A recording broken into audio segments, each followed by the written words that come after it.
বিশেষ করে এই সংগঠনটার সমন্বয়ক হিসেবে আপনি কাজ করছেন। এখন যে অবস্থা দেশে ধরেন অন্তর্বর্তী সরকার দেশ চালাচ্ছে এবং অন্তর্বর্তী সরকার প্রধান ডক্টর মোহাম্মদ ইউনূস উনি বিশ্ববরেণ্য এবং আমাদের দেশের খুব গৌরব অর্জিত একজন নোবেলজয়ী ব্যক্তিত্ব। আপনার কি অন্তর্বর্তী সরকারের কাছে কিছু বলার আছে কিনা? যদি আপনার নাম পরিচয় দিয়ে একটু বলতেন, কি চাচ্ছেন আপনি, কি হওয়া উচিত? আপনার নাম পরিচয় দিয়ে বলুন, আপনার ডেজিনেশনটা বলুন। আমি মোহাম্মদ বেলাল হোসেন, আমি লেক্সাস গ্রুপের চেয়ারম্যান, আর আমাদের বাংলাদেশ গ্রুপ পরিবার আমি প্রধান সমন্বয়ক। বিষয় হলো যে আপনি যে কথা বললেন, বাংলাদেশের প্রধান উপদেষ্টা, স্বরাষ্ট্র উপদেষ্টা যারা আছে বর্তমানে সবার কাছে আমাদের বার্তা আমাদের পৌঁছে দেওয়া হয়েছে। আমরা বিভিন্ন জায়গায় মিটিং করছি, গেছিলাম, যাওয়া হয়েছে, কথা হয়েছে। এখন আমাদের যে বিষয় যেটা হলো সেটা নিয়ে 5 সদস্য একটি কমিটি গঠন করছে।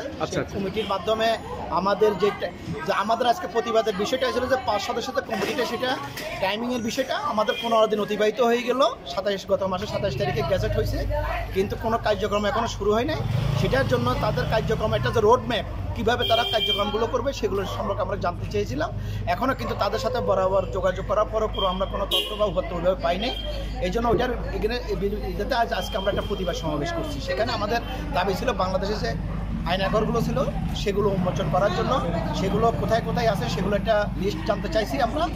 আর আরেকটা বিষয় হলো যে আমাদের যে লোকগুলো হারিয়ে গেছে বা যাদেরকে আমরা পাচ্ছি না, তাদেরকে আমাদেরকে সশরীরে আমাদের হাতে ফিরিয়ে দেওয়া হোক।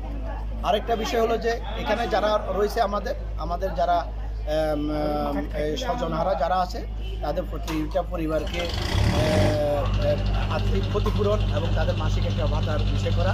আরেকটা বিষয় যেটা নিয়ে আমরা কথা বলছি যে বাংলাদেশের যে র্যাব যে একটা সন্ত্রাসী বাহিনী হিসেবে পরিচিত, এই র্যাবকে সারা বিশ্বের দরবারে তারা একটা সন্ত্রাসী বাহিনী হিসেবে দেখতে র্যাবকে বিলুপ্ত করা এবং র্যাবের সাথে ডিজিএফআই, এনএসআই বা ডিবি যারা 2010 সাল থেকে 24 সাল পর্যন্ত যারা দায়িত্বে ছিল, যারা এই গুম খুম অপরাধের সাথে জড়িত, সকলকে আইনের আওতায় এনে সবাই শাস্তি দাবি করছি। এবং আমাদের যারা স্বজন যারা হারিয়ে গেছে বা যারা কোথায় কী অবস্থা আছে তাদেরকে জীবিত অবস্থায় আমাদের কাছে ফেরত দিতে হবে, সত্য ছাড়া, সত্যবিহীনভাবে। এই ছিল আজকে আমাদের মূল দাবিগুলো। এগুলো নিয়ে আমরা আজকে দেশবাসীর কাছেও জানিয়ে দিছি। আর আমরা এর প্রতিটা বিষয়ে সুষ্ঠু নিরপেক্ষ তদন্তের মাধ্যমে এই আল্লাহদের আয়নাঘরে যারা করছে, গুম অপহরণ করছে, সকলের আমরা শাস্তি দাবি করছি, সকলের আমরা বিচার চাই। আর এই যে আপনার বৈষম্য বিরোধী ছাত্র যে আন্দোলনটা হলো, এই আন্দোলনে যারা শহীদ হলো, এই বিষয়ে কি আপনার কোনো মন্তব্য আছে? আমাদের এই ছাত্র বিপ্লবের মাধ্যমে যে এই যারা শহীদ হয়েছে তাদেরকে আমরা প্রথমে আজকে আমাদের সবাই শ্রদ্ধার সাথে স্মরণ করে আমরা 1 মিনিট নীরবতা পালন করছি।